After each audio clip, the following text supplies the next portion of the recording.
course, standing for cometary globule.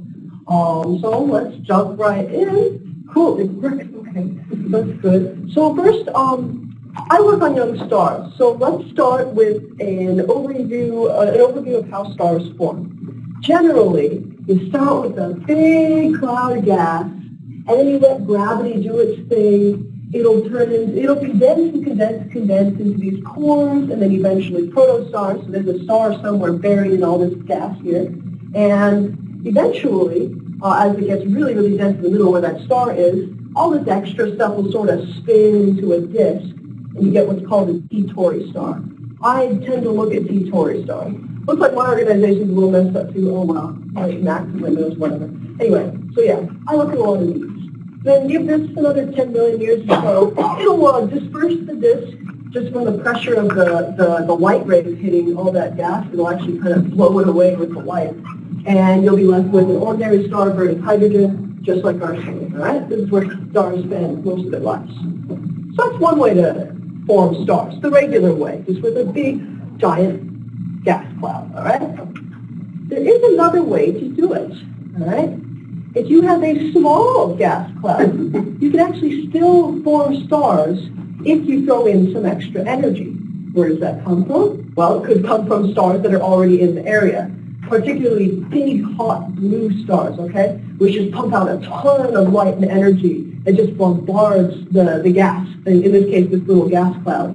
That actually gives it enough of a little kick that it'll still collapse. It'll still actually be able to form a little dense core and make some stars, okay?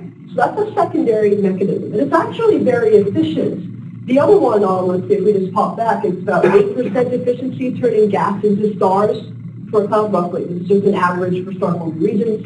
But for this mechanism, when you have some radiation kind of kicking a little cloud along, you can have an efficiency of 30% conversion of gas into stars. So that's pretty cool. This is actually sort of a neat way to form stars. It's not as common, I think, but it does happen. It's just not common because big, huge stars like this are rare. Okay? So people are wondering, does this make stars that are any different from the primary mechanism? Some people believe that the accretion rate, at least during the T-Tauri phase, when the star has a little disk around it, actually leading up to that, a little bit before that, some people believe that that extra energy that's coming in from the outside radiation might make the accretion happen faster.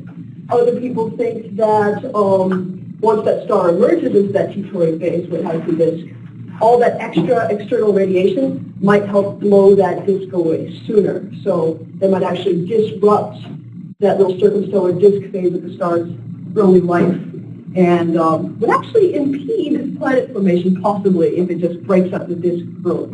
Who knows? Could be a lot of interesting things. This is just all theoretical right now, right? So a good place to study this is in a place called the Gum Nebula. It's in the southern sky. It's in the constellations of Vela and Puppis. It's pretty big. It spans quite a wide range. It's an H2 region, which means it's a big cloud of, again, hydrogen, lots of hydrogen in the universe, right? But it's ionized, so it glows pink, okay? So big, kind of thin H2 region. That's the Gum Nebula, okay? It's powered by some very, very hot blue stars. They're called O stars. That's as hot and as big as you can get. Short-lived, but extremely bright and very powerful. There used to be one here, but it blew up. But it takes a while for light to reach farther places in space, right? Like the next nearest star from us is 4 light years away. Takes what? Well, 4 years for its light to get to us. So even though this thing blew up, some of these objects in the Gum Nebula are still feeling the effect of its past light. So yeah. For that reason, we just zoom in on the Gum Nebula itself. This is kind of a patchwork of various telescope images that shows us the Gum Nebula. So here are the hot blue stars. This one used to be here, grew up. Oh well, we still feel its effect. Here are the ones that are still here. And here are what are called cometary globules. Okay? What the heck is a cometary globule? Well, it's a dense little core of cloud, really, but it's being evaporated out by all this strong radiation from these energy sources, such that it has a comet-like shape. So if I just back up a bit, here's a picture of one, right? It actually has a bit of a tail shape, right? And that's sort of unique for dense cloud cores. A lot of them are just sort of round, kind of blobby. But these are special that they do get those tails. And that's because the radiation from these kinds of stars is just so strong that it makes that tail shape. Okay? We really only see those in the Gum Nebula. We haven't really found that many anywhere else. There are a couple here and there, but they're mostly just seen in this particular region, which used to have 3 of these just ridiculously hot stars. Okay? So that's the Gum Nebula. And this is where I've actually already looked. This is where CG30 was that I talked about last year. That's just a particular cometary globule that was of interest because people believe there were some young stars near it. And they were right. There are young stars near it, all right? So this one is also of interest. This is CG1. That's actually going to be my next target. Okay, just this guy and some of the stars in its area. But this is the one that we already looked at. And some of these little dots, some of them are behind, some of them a little closer, but some of them are actually near this globule, and they really are young. We went and confirmed that. We also figured out, I'm pointing at the wrong globule, that one's 30. This one's like 38, and the other one's 30, something else. Well, this is the one we want. Still all kind of the same area. But this one, this little dot here, that's actually a star inside the cometary globule. With our spectroscopy, and you see lots of spectra today, we are actually the first to confirm that there can actually be stars inside these gas blobs, all right? Not too surprising. We already knew that you could find stars inside those other little round blobs of gas, right? So sure, who cares if it has a tail? Surely it can still have stars, right? Right, it can. So we proved it. It's always nice to know for sure. So that's what that is. And yeah, we also found a young cluster of stars near it, which may be formed with this. Maybe they formed from the same stuff, the same gas that formed this cometary globule. Hard to say for sure, but they're probably related in some way. Okay? So it's cutting this off, so I'll just have to tell you what this used to say. We went and tried to measure some of the properties of those young stars near this globule, and we found out that some of them are accreting, some aren't. Accretion means that you're a star and you're actually still kind of gathering mass from that disk that's still around you, all right? That's what young stars do. They still have that little disk of gas, of this formative gas, and they're still sort of pulling it in. That's a very simplified version of it, but they're still adding mass, okay? Some of them are doing that, some of them aren't. Some of them, they've already gathered enough mass, they're dispersed, whatever. But we do think they're extremely young, all right? So I mentioned at the very beginning of this talk that stars will be in that T-Tauri phase. They'll have that disk around them. They'll be in that gas gathering phase for like 10 million years. Feels long to us, not long for a star. These are only 1 million year old, okay? That's super, super young. At that age, you'd expect them all to have disks. They should all be accreting because they're just so new. But we found that only 21 to maybe 36% of them were still gathering in mass. It's a lot more normal for stars of that age, just from looking at other clusters, to have a much higher percentage of stars still gathering mass. It should be like 50% or even 60%. That's more normal. Why is it so low here? Well, an obvious guess, perhaps, is if we had such strong radiation that we're blowing out these tail shapes, we might be blowing away these stars' little disks too. Okay, so that's the theory so far. But we've only looked at one cluster. So the next step, oh, I guess that's being published, whatever, I forgot to hit the button. So the next step, now that we've found this one and we're happy with it, we found the young stars in this area, we found out that fewer of them still maybe have the disk span would be normal. We need to find some more, right? So, welcome to my little code called the cluster finder. So, this is a neat little thing. This is using Gaia data. Have you guys heard of Gaia?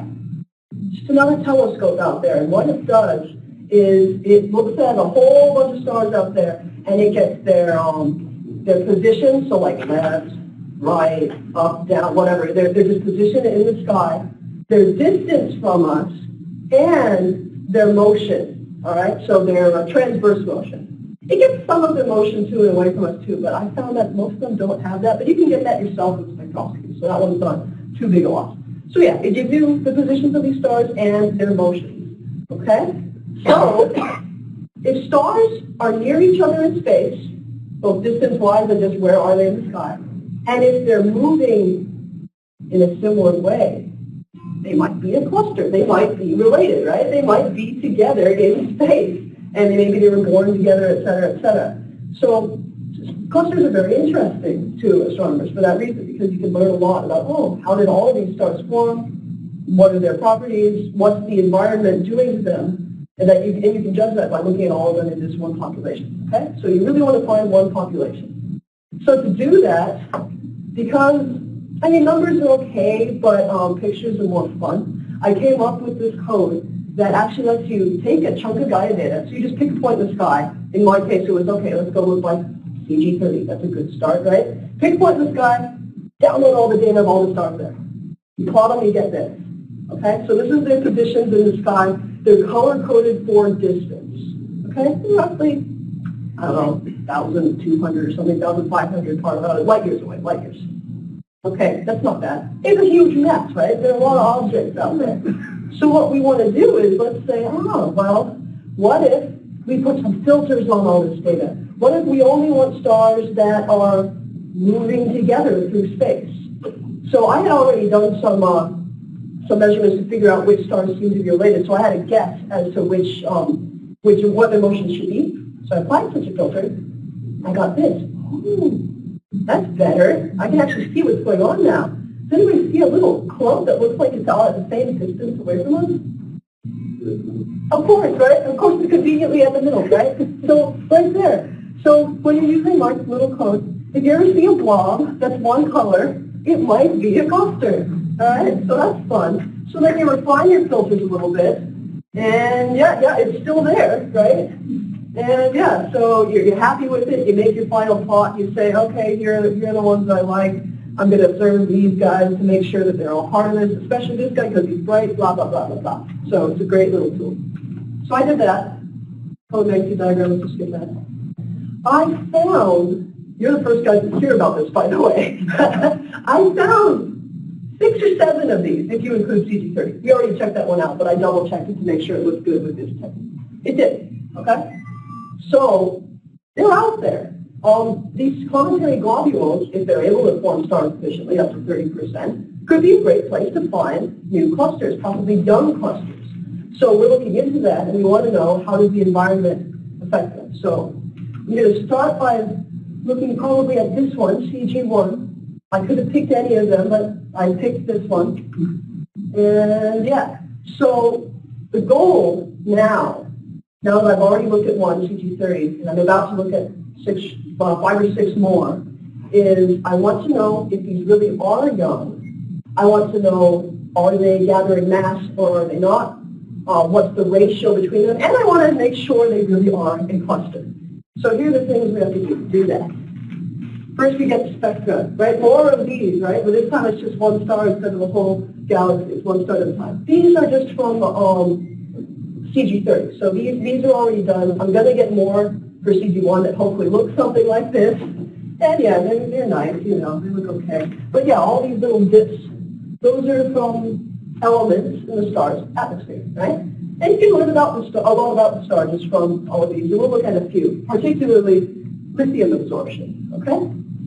Lithium is a very light element, as atomic number 3, and it turns out you can actually fuse it and get a bunch of energy before you can even fuse hydrogen. It's easier to fuse lithium than it is to fuse hydrogen. Consequently, a lot of young stars, before they're even ready to fuse hydrogen, they just take the lithium they have lying around and smash that together to get some energy.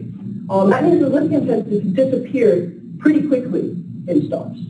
So if you get a spectrum of a star and you see that there's still actually a lot of lithium around, that star might be pretty young because it hasn't even used up this easy to fuse stuff. It's going to be, at the very just ballpark figure, it's probably less than 10 million years old. Okay? So that's a good start. That's a good way to say, okay, these stars are reasonably young. Another thing to look at is H-alpha emission. What does that mean? So H is for hydrogen. Alpha is just it's ionized. It's just giving off some energy, really. That's sort of.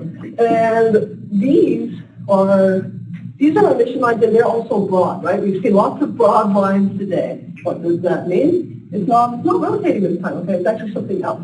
This time it still indicates fast gas motion, right?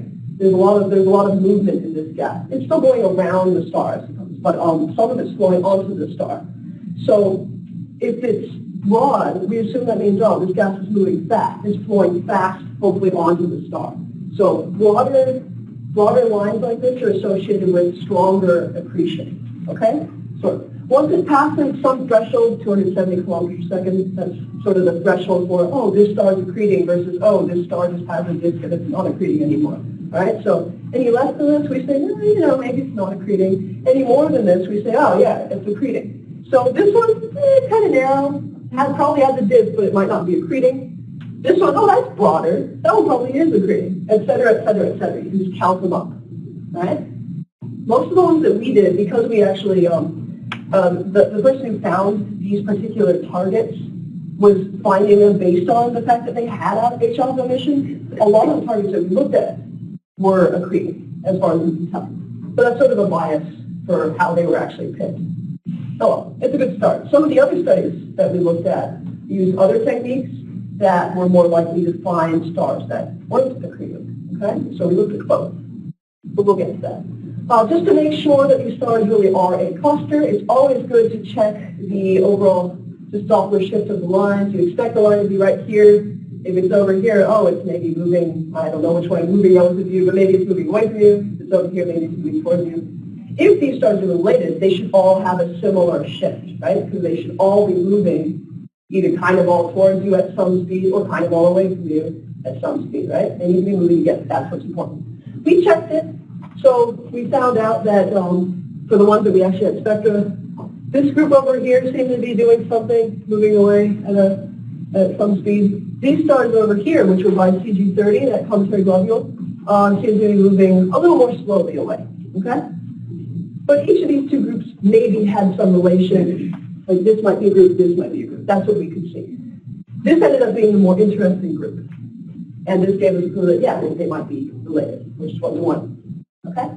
So accretive fraction. So remember I said, oh, you can just go through all these broad H-alpha plots and you can just count up which ones are broad, which ones are kind of narrow, which ones are accreting, which ones maybe aren't. You go and do that, and then you count your total number of stars, and you get your fraction of stars that are still gathering gas. Okay, the fraction of stars that probably still have good disks that they're still taking gas from. And what we found was the CG30 group, as I mentioned, has a pretty low accretor fraction. You don't see as many of them accreting as you'd expect for how young they are. You saw that lithium, right? Very strong lithium absorption. They haven't used it yet. They must be very young. And yet, a lot of them don't seem to be accreting. So 21 to 36% versus the expected 50%. And they're only 1 million year old. Geez, something must have happened, right? So far it looks to me like that strong radiation that gave those cometary globules their comet-like shapes is possibly disrupting those certain stellar disks. It's possibly disrupting them sooner than is normal. But I've only looked at one cluster, right? So the next step is, of course, to look at those other 5 or 6 that I've picked out with my little cluster finder to see if they also have low fractions of stars still accreting. Okay? And if they do, great, we've made a scientific discovery. If they don't, well, we got to figure something else out, right? But that's how it goes. I'm going to hopefully use telescopes, et cetera, et cetera. I'm working on paper number 2. All it has are the headers. You got to start somewhere. And I think I'll leave this up and I'll take questions.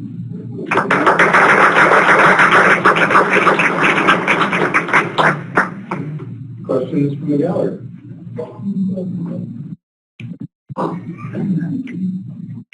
I have one question about China. So you said gum nebula is typically where you tend to find these cometary globules in a lot of other places. because you need the 3 stars that are or were there.